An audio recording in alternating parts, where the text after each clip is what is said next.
natin po 1,000 pesos para sa brother natin, no?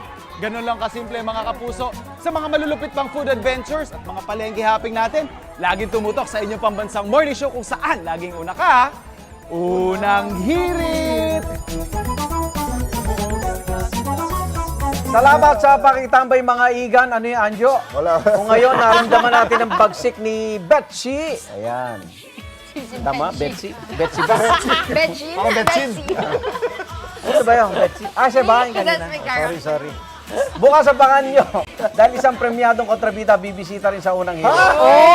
Sino? Wow, ito at Rise and Shine Pilipinas sa Facebook, YouTube, at Instagram, habang at RS Pilipinas naman sa TikTok at X. Na ang Trolls, the beat goes on. Tumutok na rin sa mga bago updates. Nakis pa rin tayo bukas. Ingat mo lagi, stay safe, stay healthy. Barke Ako Susan. nakakatakot. Magkita-kita ulit tayo dito na sa Pabasa Morning Show kung saan lagi una ka. Happy birthday!